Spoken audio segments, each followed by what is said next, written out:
उत्तर प्रदेश के रामपुर जनपद के बांसनगली गांव से रिश्तों को शर्मसार और हैरान कर देने वाली घटना सामने आई है, जहां एक व्यक्ति ने अपने ही बेटे की होने वाली दुल्हन को भगाकर उससे शादी रचा ली। इस शर्मनाक घटना ने पूरे गांव और क्षेत्र में सनसनी फैला दी है। जानकारी के अनुसार शकील नामक व्यक्ति ने अपने नाबालिग बेटे अयान का रिश्ता खेमपुर निवासी एक युवती जबीना से तय किया। हालांकि बेटे की उम्र कम होने के कारण परिवार इस रिश्ते के पक्ष में नहीं था, लेकिन शकील ने पत्नी और बच्चों के साथ मारपीट कर रिश्ता जबरन तय करा दिया। रिश्ता तय होने के बाद शकील का अपनी होने वाली बहू जबीना से व्यवहार असामान्य होता गया। वह मोबाइल पर घंटों वीडियो कॉल करता, दिन रात उससे बातें करता। जब घर वालों ने इसका विरोध किया तो उसने फिर से मारपीट शुरू कर दी। बेटे अयान ने जब अपने पिता को रंगे हाथों पकड़ लिया तो उसने साफ इनकार कर दिया कि वह जबीना से शादी नहीं करेगा। बेटे द्वारा रिश्ता ठुकराने के बाद शकील ने एक दिन अचानक घर से कुछ जेवर, पैसा, कपड़े और अन्य सामान समेटा और अपनी होने वाली बहू जबीना को लेकर फरार हो गया। कुछ दिन बाद यह खुलासा हुआ कि उसने जबीना से शादी कर ली है। सबसे हैरानी की बात यह है कि इस शादी में शकील के माता पिता ने उसका साथ दिया। शकील की पत्नी शबाना का कहना है कि उन्हें 3 साल से लगातार प्रताड़ित किया गया। उन्होंने बताया कि वह मैके विहीन है, उनका कोई सहारा नहीं है और अब उनके अपने पति ने ही धोखा दे दिया है। उन्होंने आगे कहा, क्या हुआ है, क्या पूरी बात है, पूरी तफसील से बताइए। सर कोई बात नहीं थी, 3 साल हो गए इस कहानी को चलते हुए। चलते चलते इन्होंने मुझे मारने लगे। हम ये बोले मार क्यों रहे, किस लिए मार रहे, बात क्या है। तो लड़की है खेमपुर की, उसके पीछे मार रहे हैं मुझे। मारने के बावजूद भी ये 2 बार वहाँ पकड़ भी गए थे अजीब नगर के थाना खेमपुर से, फिर भी ये नहीं माने। वहाँ से मना करा मैंने, नहीं माने। मानने के बाद में फिर इन्होंने ये कहा कि मैं बेटे का रिश्ता कर रहा हूँ वहाँ पे। हम नहीं माने। मैंने कहा लड़की बालिग है, लड़का नाबालिग है, मेरा बच्चा है 15 साल का, बेटी की उम्र ज़्यादा है उसकी। तो उसके बावजूद पूरे घर को मार पीट, 3 साल हो गए मारते हुए। हर बच्चे को सड़कों पे भजा भजा के, घरों में पूरे मोहल्ले से, चाहे इस बात की गवाही ले लो, सब मौजूद हैं।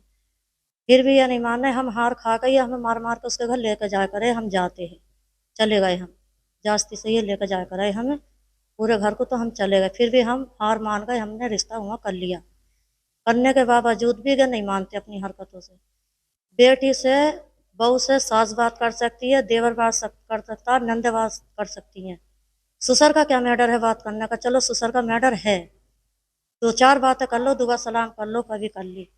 ये कौन सी इंसानियत है जो पूरा पूरा दिन वीडियो कॉल चलती ही उससे, कोई तो ऐसी बात होगी। मैं चाह रही थी कि मुझे सबूत मिल जाए। मेरे किसी रिश्तेदार ने नहीं मानी, किसी ने नहीं मानी। मैं फिर हार खा गई। मैंने कहा मैं सबूत पकड़ूंगी इनके। मैंने चौकी मंडी पर पकड़ा इन्हें, मौजूदा दोनों को। साल भर हो गया। वो फर्रा भी मेरे कने हैं, सबके सबूत हैं, सबके नंबर हैं, सबके अंगूठे लगे हुए हैं, पुलिस वालों के भी हैं। वहाँ बोले कि चलो मैं नहीं करूँगा, मैं मान गया। आते के संग इन्होंने फिर मारपीट की। 3रा साल चल रहा है। हम फिर हार खा गए। मैंने कहा चलो रिश्ता हुआ कर लेंगे।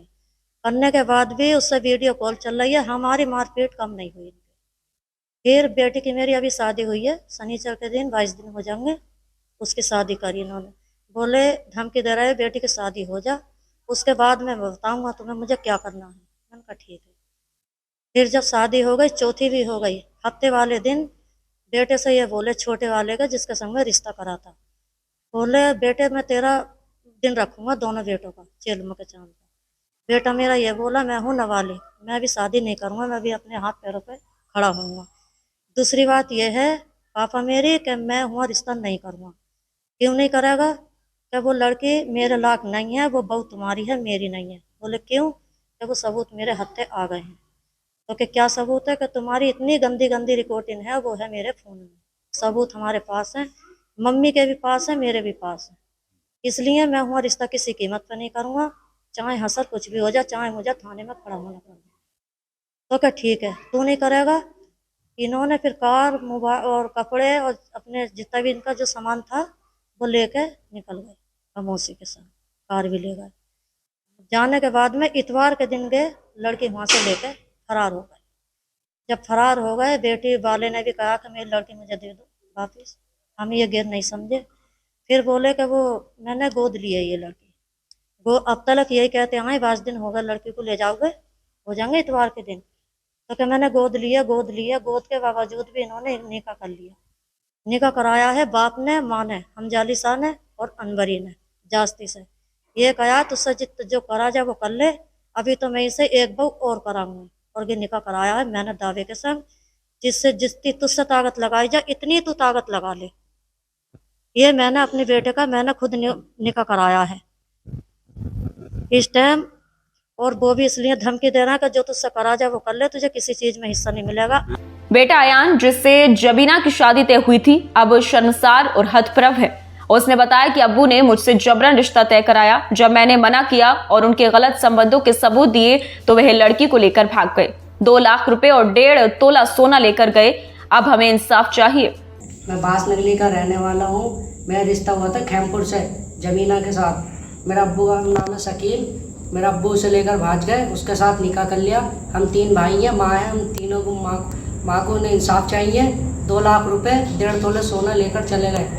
मेरा अब्बू के और जबीना के नाजायज़ संबंध थे। इसमें मैंने पकड़ लिया अपने बाप को और जबीना को, और इसमें हाथ है मेरे दादा का और दादी का। अब लोगों के मन में सवाल भी उठ रहे हैं कि क्या शकील को कानून सजा देगा या फिर शबाना और अयान को न्याय मिलेगा। क्या रिश्तों की मर्यादा को कलंकित करने वाले ऐसे लोग यूं ही खुलेआम घूमते रहेंगे? यह घटना सिर्फ एक परिवार की नहीं, पूरे समाज के लिए एक सवाल बन चुकी है।